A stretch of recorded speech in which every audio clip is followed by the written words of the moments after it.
بسم اللہ الرحمن الرحیم۔ کہانی گھر کے محترم عزیز دوستو، السلام علیکم۔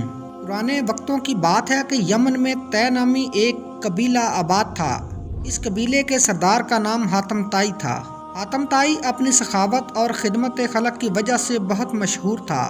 اس کی سخاوت کے چرچے دور دور تک پھیلے ہوئے تھے۔ ہر ضرورت مند مدد کے لیے حاتم طائی کے پاس ہی جاتا تھا۔ یہ دیکھ کر بادشاہ حسد کا شکار ہو گیا اور حاتم طائی کو ختم کرنے کا پروگرام بنایا اور اپنی فوج کے ساتھ حاتم طائی کے علاقے پر حملہ کر دیا۔ حاتم طائی کو یہ جان کر بہت دکھ ہوا۔ وہ نہیں چاہتا تھا کہ بے گناہ لوگ مارے جائیں، اس لیے اس نے اپنا شہر چھوڑنے کا فیصلہ کیا اور پہاڑوں میں جا کر چھپ گیا۔ بادشاہ اپنی فوج کے ساتھ جب شہر میں داخل ہوا تو کسی نے اس کی فوج کا مقابلہ نہ کیا، کیونکہ حاتم طائی شہر چھوڑ کر چلا گیا تھا۔ بادشاہ نے حاتم طائی کا تمام مال و اسباب لوٹ لیا۔ اس کے ساتھ ہی بادشاہ نے یہ اعلان بھی کروا دیا، جو شخص حاتم طائی کو ڈھونڈ کر لائے گا اس کو بہت بڑا انعام دیا جائے گا۔ حاتم طائی نے پہاڑ کی ایک کھو میں پناہ لے رکھی تھی۔ ایک روز اسی کھو کے قریب ایک بوڑھا لکڑہارا اور اس کی بیوی لکڑیاں کاٹ رہے تھے۔ وہ بہت غریب تھے۔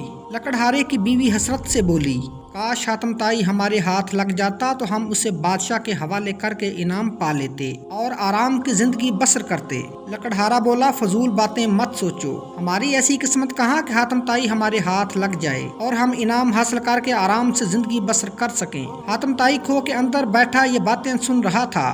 اس نے سوچا کہ اس بے سر و سامانی کی حالت میں ان کے کام آ سکتا ہوں۔ چنانچہ وہ کھو سے باہر آیا اور بوڑھے میاں بیوی سے بولا، میں ہی حاتم طائی ہوں، مجھے بادشاہ کے پاس لے چلو اور اس کے حوالے کر کے انعام حاصل کر لو۔ جلدی کرو، اگر کسی اور نے مجھے دیکھ لیا تو پھر تم دونوں ہاتھ ملتے رہ جاؤ گے۔ حاتم کی باتیں سن کر لکڑہارا بولا، بے شک ہم غریب ہیں مگر اتنے ظالم نہیں کہ تمہیں بادشاہ کے حوالے کر کے انعام حاصل کریں۔ حاتم طائی نے کہا، ارے بھائی، یہ ظلم نہیں، تم مجھے زبردستی پکڑ کر تو نہیں لے جا رہے ہو، میں تو اپنی خوشی سے تمہارے ساتھ جانے کو تیار ہوں، تم مجھے نیکی اور خدمت کا موقع دو گے۔ حاتم طائی نے ان کو امادہ کرنے کی بہت کوشش کی لیکن لکڑہارا کسی صورت نہ مانا۔ لکڑہارا اور حاتم اس بحث میں مصروف تھے کہ کچھ اور لوگ حاتم کو تلاش کرتے ہوئے وہاں آ نکلے۔ انہوں نے حاتم طائی کو پہچان لیا اور اسے پکڑ کر بادشاہ کے پاس لے گئے۔ بوڑھا اور اس کی بیوی بھی ان لوگوں کے پیچھے چل پڑے۔ بادشاہ کے دربار میں پہنچ کر ہر شخص یہ دعویٰ کر رہا تھا کہ حاتم طائی کو اس نے پکڑا ہے، وہی انعام کا مستحق ہے، وہی انعام کا حقدار ہے۔ بہت سارے دعوے داروں کی وجہ سے بادشاہ کے لیے فیصلہ کرنا مشکل ہو گیا۔